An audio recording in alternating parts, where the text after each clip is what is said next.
Salah satu lagi tuduhan, okey, yang agak serius, sebab boleh menyebabkan orang Islam keliru, boleh menyebabkan orang Islam murtad. Dan pernah berlaku satu kes, seorang missionary Kristian, dia pergi sampaikan, dia pergi berdakwah kepada orang Islam, seorang lelaki Melayu.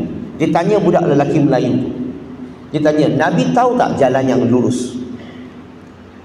Budak Melayu kata, tahulah. Christian missionary tanya balik, kalau dia tahu jalan yang lurus, kenapa tiap-tiap kali solat dia baca apa? Ihdinas siratal mustaqim. Betul? Dia minta Allah apa? Tunjukkan kami jalan yang lurus, tunjukkan kami jalan yang benar. Betul? Solat subuh kan Nabi dah minta, Zuhur minta, Asar minta, Maghrib minta, Isyak minta. Tapi solat pertama sehingga solat terakhir sebelum Nabi wafat, Nabi minta tak? Minta. Berarti Nabi tahu tak jalan yang lurus? Dia tanya budak Melayu tu. Terkejut budak Melayu tu. Itu menunjukkan dia tak tahu. Dia beza dengan Jesus Christ. Nabi Isa AS dalam kitab Kristian, Gospel of John chapter number 14 verse number 6, dia kata, I am the way, the truth and the life. No man can come to the Father but by me. Dia kata Nabi Isa AS, he know the way. Tapi Nabi Muhammad SAW tak tahu the way, tak tahu jalan yang lurus. Maka dia tanya budak Melayu tu, mana satu Nabi yang benar, mana satu Nabi yang palsu? Terkejut beruk budak Melayu tu. Cepat-cepat dia ambil soalan tu, pergi cari ustaz dia. Dia tanya ustaz.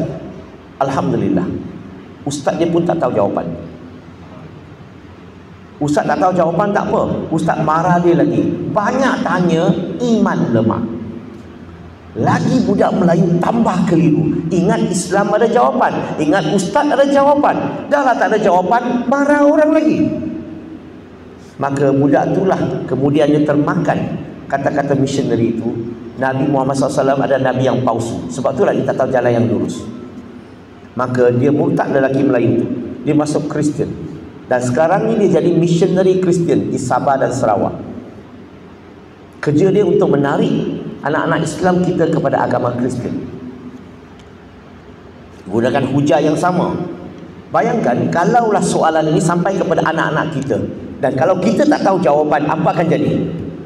Kita marah anak kita, banyak tanya, iman lemah. Tambah satu lagi orang murtad. Padahal soalan ini jawapannya begitu mudah sekali. Okey, terus kepada jawapan.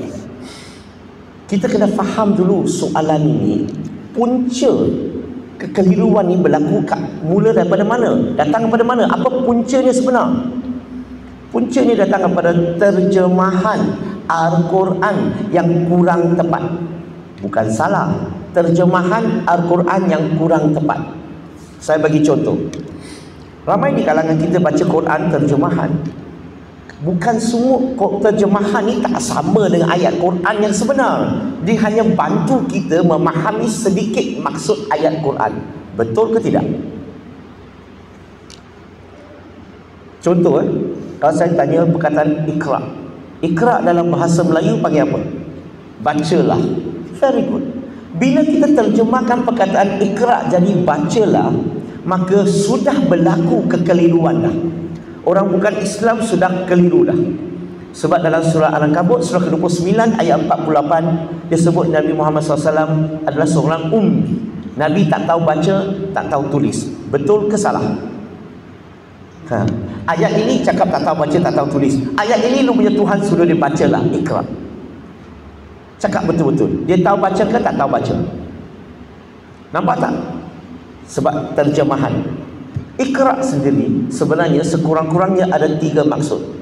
Bacalah, mengulangi, ataupun sampaikan. Maka tak salah Iqra diterjemahkan sebagai bacalah, tapi syaratnya kena bracket. Bracket letak mengulangi, sampaikan. Kalau tak percaya, contoh Jibril alaihissalam sampai wahyu kepada Nabi, okey, sampai wahyu kepada Nabi Muhammad sallallahu alaihi wasallam. Dia bawa Quran yang besar ke Quran yang kecil suruh Nabi baca? Ada Quran tak? Jibril bawa Quran tak fizikal? Tak ada. Jibril alaihissalam hanya sampaikan wahyu kepada Nabi. Dia suruh Nabi Iqra di sini, ulang balik. Sebab itulah kalau kita tak panggil apa, bracket, kurungan ni. Kurungan pertama, ikra, terjemah sebagai bacalah, kita kena kurungan lagi, mengulangi, sampaikan.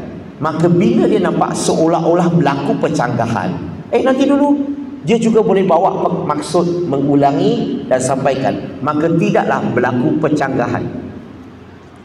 Ihdinas siratal mustaqim, masalah yang sama, terjemahan yang bagi masalah.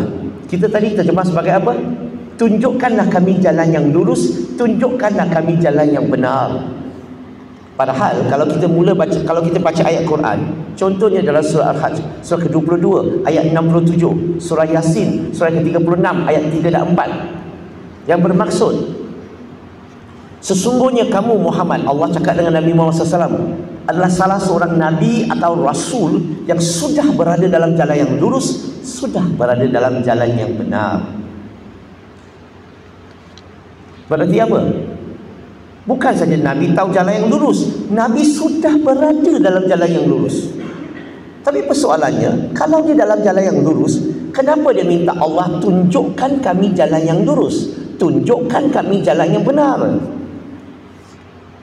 Sebab itulah bila kita baca Quran, kita kena cek tafsir Quran, apa Nabi cuba cakap, apa yang Nabi maksud Nabi.